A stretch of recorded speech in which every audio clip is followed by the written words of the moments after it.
The cold hospital tiles pressed against my cheek, and I could taste copper in my mouth, blood mixing with the antiseptic smell that hospitals always have. My surgical incision screamed in protest as I tried to push myself up, nurses' shoes squeaking on the floor as they rushed toward me. 3 days. I'd been out of surgery for just 3 days when my stepfather decided I was faking being weak. I'm Rihanna Hester, 29 years old, and until that moment on the hospital floor, I thought I knew what rock bottom looked like. Turns out, I was wrong. The whole thing started when Gary, my stepfather of 3 years, stormed into my hospital room that morning. I just had emergency appendectomy surgery. You know, the kind where they tell you afterwards that you were about 2 hours away from things getting really serious. The surgeon said I was lucky they caught it when they did. Lucky. That word would come back to haunt me in ways I never expected. Gary had been complaining about the hospital bills before I even woke up from anesthesia.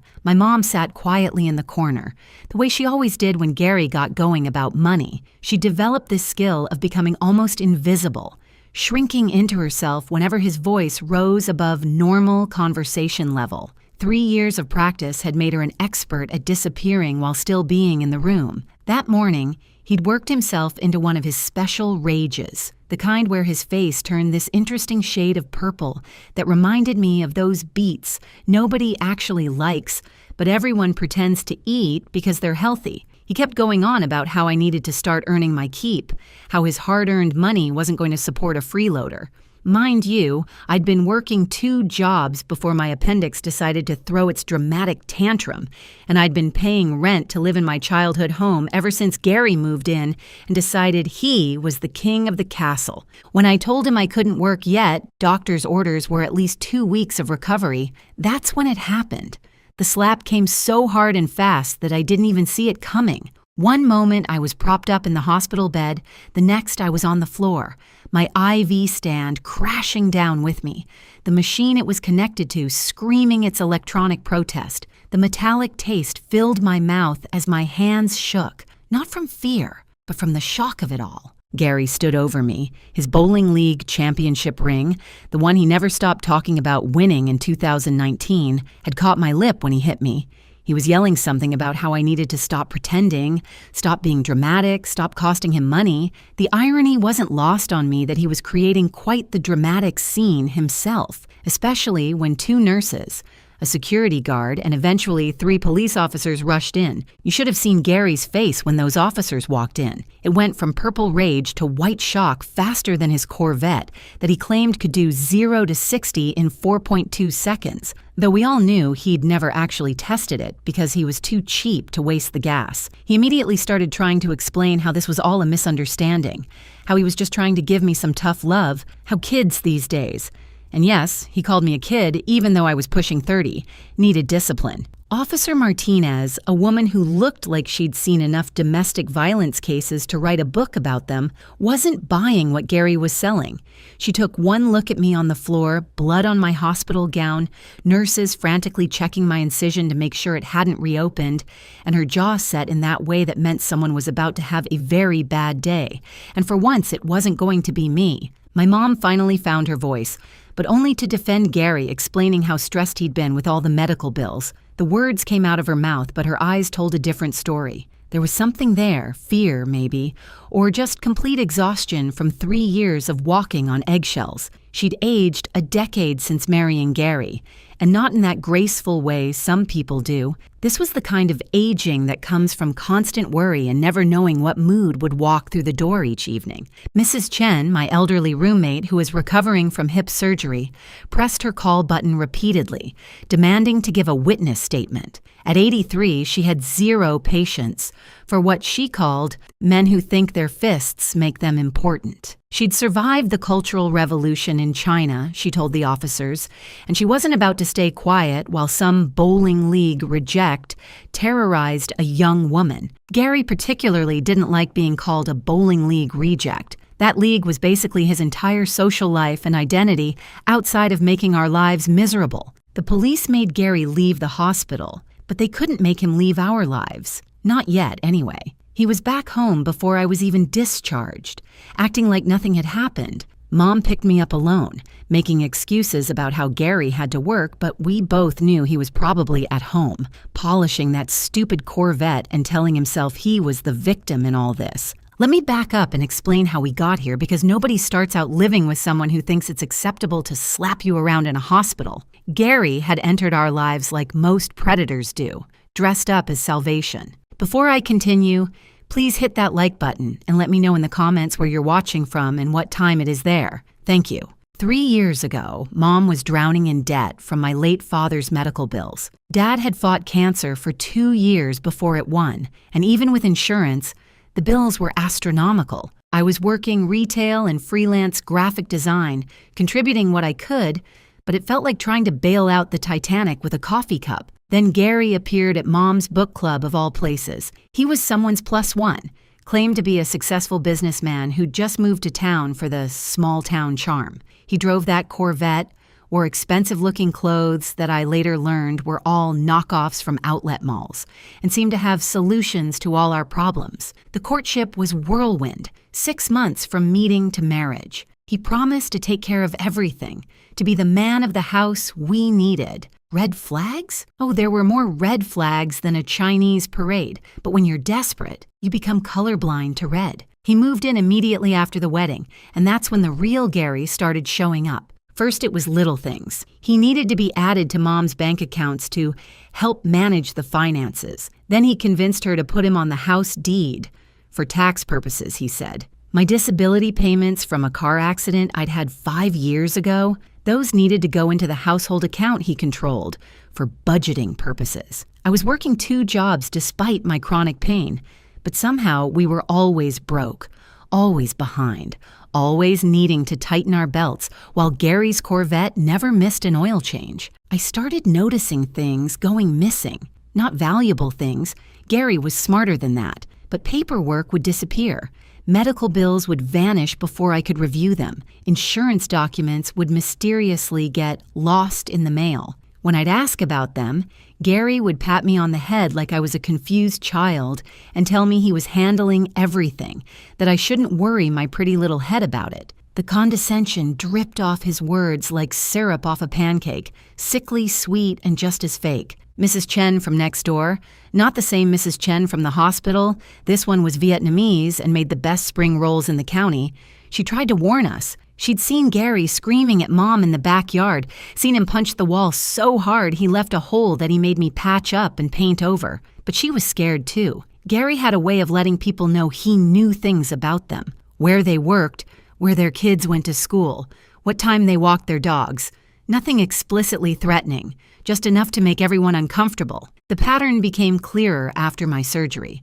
While I was lying in that hospital bed, I had time to think, to piece things together. Gary's rage about money wasn't random. It was calculated. Every time I got close to figuring out our finances, there'd be a crisis. Every time Mom started asking questions, she'd suddenly get sick with mysterious stomach problems that kept her bedridden and dependent. Every time I saved enough money to potentially move out, there'd be an emergency that drained my savings. The nurse who discharged me, Rebecca, slipped something into my discharge paperwork when Gary wasn't looking. It was a small card for a domestic violence hotline, hidden between instructions for wound care and prescription information. She didn't say anything, just squeezed my hand and gave me a look that said she'd seen this before too many times. The card had a website, and late at night when Gary was at his bowling league and Mom was asleep, I started reading. The patterns described there were like reading my own diary if I'd been honest enough to keep one. 2 weeks into my recovery, Gary made what would turn out to be his biggest mistake. He went to a bowling tournament in Atlantic City, a 3-day event that he'd been talking about for months. He'd even taken money from Mom's emergency fund to cover his entry fees and hotel, claiming he'd win it all back and more.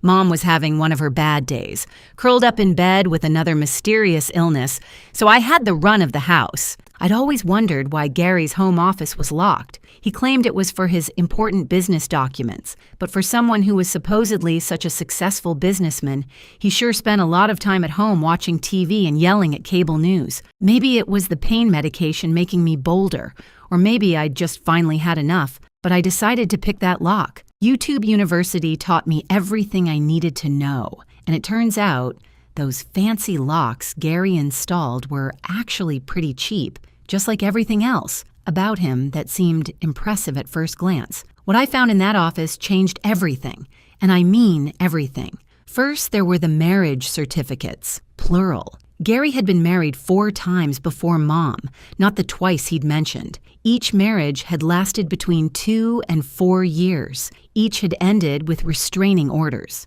I found the actual documents: Barbara from Ohio, Darlene from Pennsylvania, Susan from New Jersey, and Margaret from Delaware. There was a pattern to the locations, too, always moving at least 1 state away after each divorce, probably to avoid anyone comparing notes. But that wasn't even the worst part. I found paperwork showing Gary had been collecting disability benefits in my name, using my Social Security number. He'd been filing claims I knew nothing about, pocketing the additional money while telling me my benefits had been reduced. There were credit cards in my name I'd never applied for, loans I'd never taken out, my credit score, which I'd been carefully rebuilding after some stupid decisions in my early 20s, was destroyed. And then I found the life insurance policies, 3 of them on Mom, all taken out in the last year, all with Gary as the sole beneficiary. The total payout if something happened to Mom? $2 million. For a woman who'd been healthy as a horse before Gary came along, she'd sure been sick a lot lately. Those vitamins Gary insisted she take every day, the special ones he ordered online because the store-bought ones weren't good enough, I photographed every bottle, every label. If you're still with me at this point in my story, I want you to know how much your support means. Please take a second to subscribe to the channel and hit that like button. The real jackpot was finding Gary's laptop, logged in and wide open. His email was a treasure trove of evidence. Conversations with other women on dating sites where he was still active, still trolling for new victims. His profile claimed he was a widower. Mom wasn't dead yet, but apparently Gary was planning ahead. He described himself as a successful entrepreneur with no kids, looking for a traditional woman who knows how to appreciate a real man. I threw up a little in my mouth reading that, and not just from the post-surgery nausea. There were emails to a lawyer about selling our house, Mom's house, the one Dad had paid off with his life insurance, so we'd always have a home. Gary was asking about power of attorney, about what would happen if Mom became mentally incompetent. There were searches in his browser history about undetectable poisons, about inducing heart attacks, about making deaths look natural. My hands were shaking so badly I could barely hold my phone steady to photograph everything. I knew I couldn't do this alone. Gary had isolated us pretty effectively. Mom's friends rarely came around anymore. Family members had been pushed away by Gary's rude behavior at gatherings. But I had those names now, those ex-wives, and in 2024, everyone leaves digital footprints. I found Darlene first on Facebook. Her profile was locked down tight, but her profile picture showed her smiling, holding a sign that said, "Survived and Thriving." I sent her a message with just Gary's name and a photo of him. Within an hour, she'd responded with 3 words that told me everything. He got another.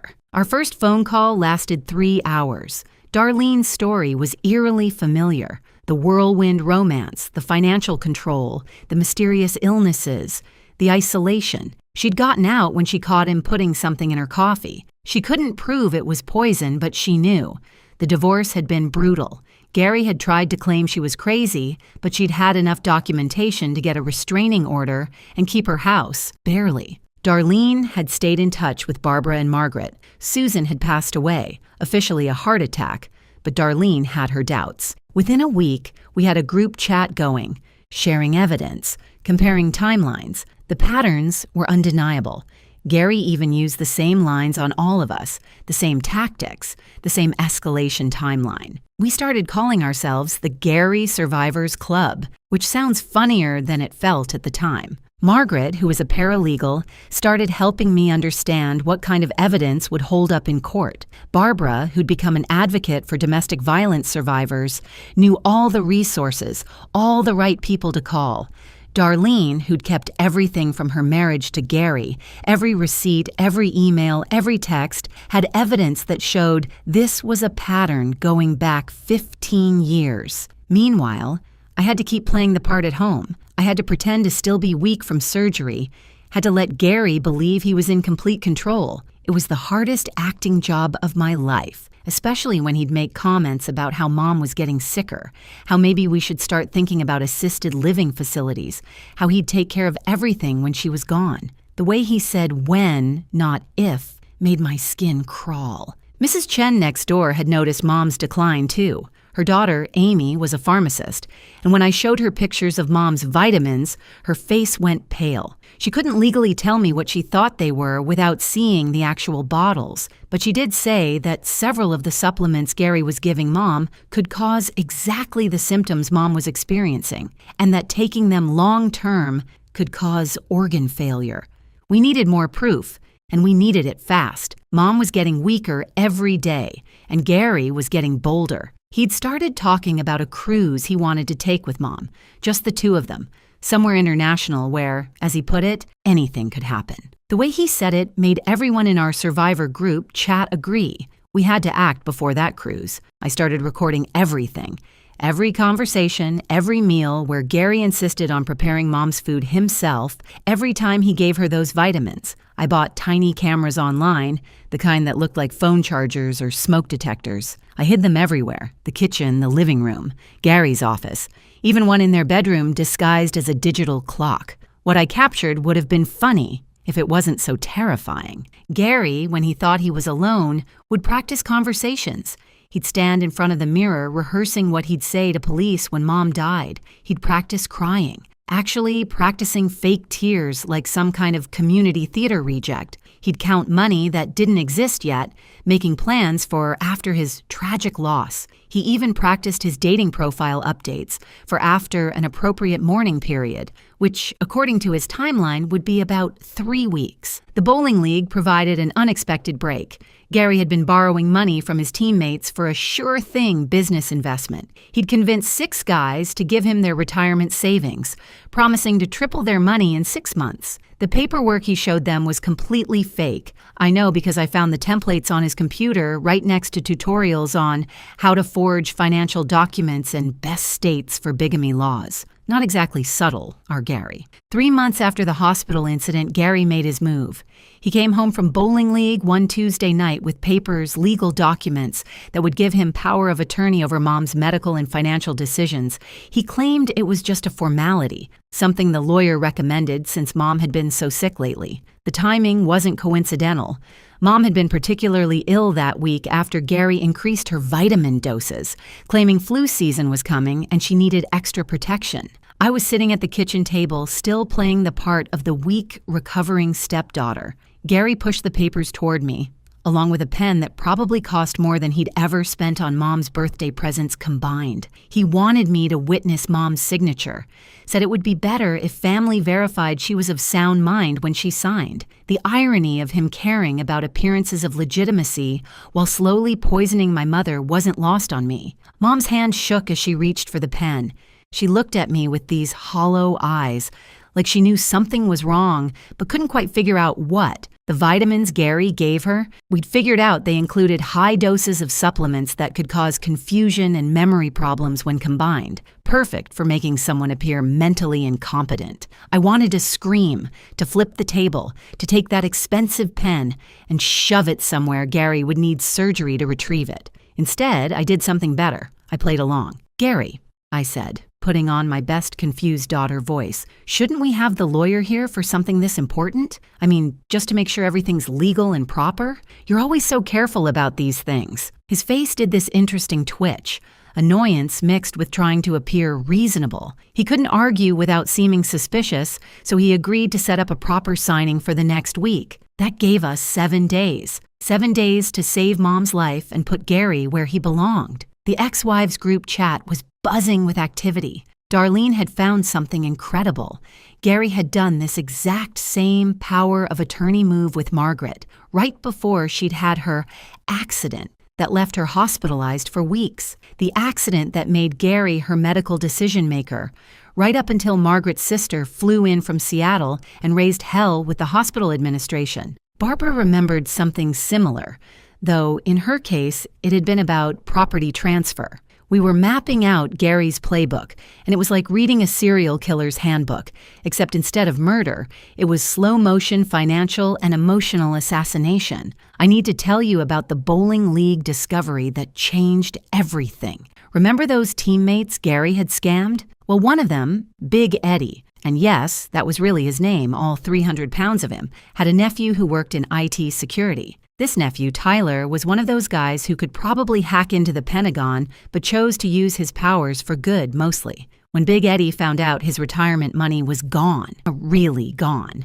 not invested in some magical startup, Tyler got involved. Tyler did some digging and found that Gary had been running the same scam in every state he'd lived in. We're talking about millions of dollars over 15 years, dozens of victims. But here's where it gets interesting.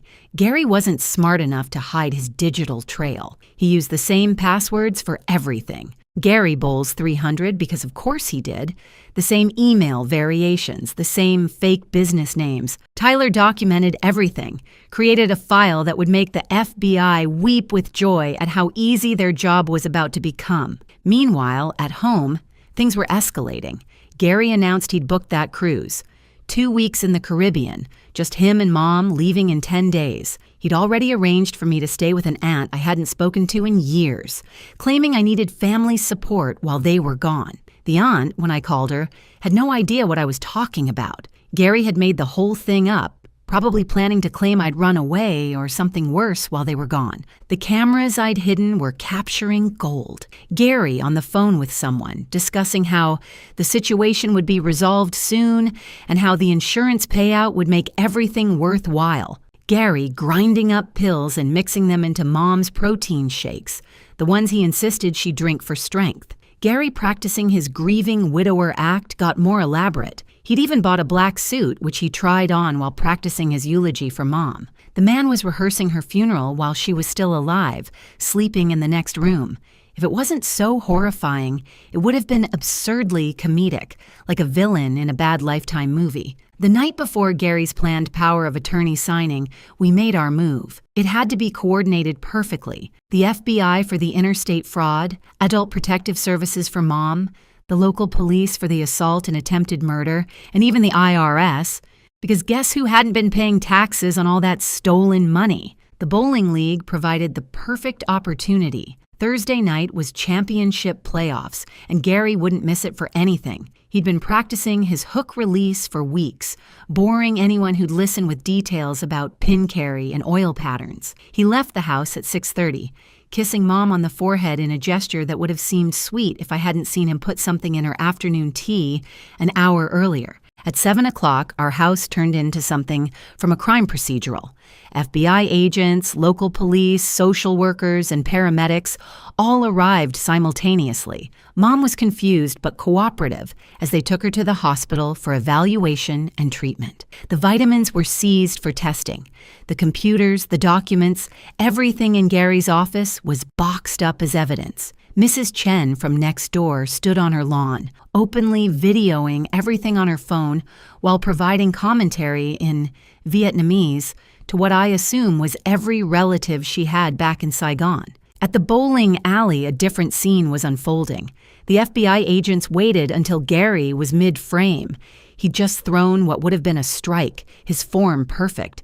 That stupid championship ring glinting under the cosmic bowling lights. They let him finish the frame. Law enforcement can be petty too, and I appreciated it, before approaching. The entire league got to watch as Gary was read his rights, handcuffed, and walked out past the shoes rental counter. Big Eddie started a slow clap that turned into full applause by the time they got Gary to the door. But Gary's night wasn't over. Back at the house, they'd found enough evidence to add attempted murder to the charges. The vitamins tested positive for several substances that, when combined, could cause organ failure over time. The life insurance policies, the forged documents, the stolen disability benefits, it was a prosecutor's dream case. Gary's laptop had been seized too, with all his research on untraceable poisons and making accidents happen. For someone who thought he was so clever, Gary sure didn't understand that clearing browser history doesn't actually delete anything. Tyler, Big Eddie's nephew, had created a website, GaryScamAlert.com. Within hours of Gary's arrest, it went live with photos, documentation, and victim testimonials. The bowling league teammates weren't just angry about their money. They were furious about being made fools of. These were proud men who'd worked their whole lives, saved carefully, and Gary had played them like a fiddle. The website crashed 3 times that first night from all the traffic. Gary's arrest made the 11 o'clock news. The headline read, "Local man arrested in multi-state fraud and attempted murder scheme," which really didn't capture the full pathetic nature of his crimes. By morning, it had gone viral on social media. Someone at the bowling alley had filmed the arrest, and the video of Gary trying to explain to the FBI agents that this was all a misunderstanding while wearing those ridiculous bowling shoes became an instant meme. His workplace, oh yes, Gary actually did have a job, selling used cars at a dealership that advertised heavily during daytime TV, fired him via text message while he was still in custody. His boss later told reporters that Gary had been their worst salesperson anyway, spending most of his time trying to run side schemes with customers' trade-ins. The dealership actually saw an increase in sales after firing Gary, with customers specifically saying they'd stayed away because of him. The dating sites were brutal. The Gary Survivors Club had made sure his profiles were updated with his mugshot and a helpful note about his arrest. Women who'd been talking to him started sharing their conversations online. One woman posted that he'd asked her for a loan on their second date to help with his sick mother's medical bills. His sick mother had been dead for 15 years. But the best part, the absolute chef's kiss of karma, was when Gary's Corvette got repossessed. Turns out he'd been months behind on payments, juggling credit cards to make minimum payments while telling everyone he owned it outright. The repo man showed up during the news interview. Gary's court-appointed lawyer was trying to give on our front lawn. The look on the lawyer's face as the Corvette was loaded onto the flatbed in the background while he tried to claim his client was innocent was priceless. The news anchor actually laughed on air. Mom's recovery was remarkable once she was off Gary's vitamins. Within a week, her color returned, her confusion lifted, and she was able to give a full statement to police. The doctors said another month on those supplements could have caused irreversible damage. She cried when she realized what Gary had been doing, but they weren't just tears of sadness. There was relief there, too. Relief that she wasn't going crazy, that her illness had been real but manufactured. The other victims started coming forward. Women from Delaware, New Jersey, Ohio, Pennsylvania, they all had stories. The FBI created a dedicated tip line that received over 200 calls in the first week. Gary's pattern was so consistent it was almost boring. Find vulnerable women, marry them, or move in, take control of finances, slowly poison them while setting up life insurance, then cash out. The only reason more women weren't dead was that Gary usually got impatient and sloppy, leading to divorces instead of funerals. The bowling league formally banned Gary for life, which might seem minor compared to the federal charges, but for Gary, it was devastating. His lawyer actually had to prevent him from calling the league president from jail to plead his case. The league went further. They created the Gary Rule, requiring financial background checks for anyone borrowing money from the league's loan fund. Big Eddie got to announce it at the next tournament, to standing ovation. Local Facebook groups had a field day. Gary's mugshot became the profile picture for a group called Surviving Springfield's Worst, where people shared stories of his various scams over the years. The woman who ran the diner posted that he'd never tipped, always complained to get free food, and once tried to pay with a check from a closed account. The librarian shared that he'd stolen DVDs and tried to sell them at the pawn shop. Even his barber chimed in, saying Gary always tried to negotiate the price of a $15 haircut. The trial was almost anticlimactic after everything else. Gary's lawyer tried to argue for mental incompetence, which was ironic considering how he'd tried to have Mom declared incompetent. The prosecutor, a wonderful woman named Patricia, who wore pearls and had a voice like honey over broken glass, systematically destroyed every defense. She had receipts, literally and figuratively. The evidence was so overwhelming that the jury deliberated for less than 2 hours, and that included lunch. 15 years. That's what Gary got. 15 years for fraud, attempted murder, assault, identity theft, and a handful of other charges that the judge rattled off like a grocery list. Gary tried to make a statement about being misunderstood, about how he'd only wanted to take care of his family, but the judge cut him off mid-sentence. "Mr. Peterson," she said, "the only thing you've taken care of is yourself, and you didn't even do that well." Mom got the house back free and clear, plus damages from the civil suit. The other victims got settlements too, though for some, the money couldn't undo the damage to their health and trust. We used part of the settlement to completely redo the house, starting with Gary's office, which we turned into a craft room where Mom now makes quilts for the women's shelter. Every quilt is a small act of reclaiming her space and her life. I started working with a domestic violence advocacy group, sharing my story and helping other families recognize the signs of financial and medical abuse. It's amazing how many people think domestic violence is just about physical hitting. Gary hit me once, yes, but the real violence was the slow, deliberate destruction of our lives, the calculated cruelty of his schemes. The slap in the hospital was just the visible part of an iceberg of abuse. The Gary Survivors Club still meets, now expanded to include 12 women who'd been targeted by him over the years. We have brunch once a month at this little place that serves bottomless mimosas and doesn't judge when Darlene gets a little loud after her third glass. We laugh now, really laugh, about things that seemed so scary at the time, like how Gary claimed to be allergic to gluten but would sneak bread when he thought no one was looking, or how he said he was a wine connoisseur but only bought the stuff from gas stations. Mrs. Chen from next door has basically adopted us. She brings over spring rolls every Sunday and sits with Mom, teaching her to play mahjong while gossiping about the neighborhood. Her daughter Amy helped us understand exactly what Gary had been doing with those supplements and testified at the trial. The other Mrs. Chen, my hospital roommate, sent a card saying she was proud of me for standing up to that bowling ball-headed fool. 6 months after the trial, I was walking into my new job at the Victim Advocacy Center when I ran into Rebecca, the nurse who'd slipped me that domestic violence card at the hospital. She remembered me immediately, said she'd followed the case in the news. "I knew you were a fighter," she said. "Sometimes you can just tell." We hugged right there in the parking lot, two strangers who weren't really strangers, connected by a moment of kindness when I needed it most.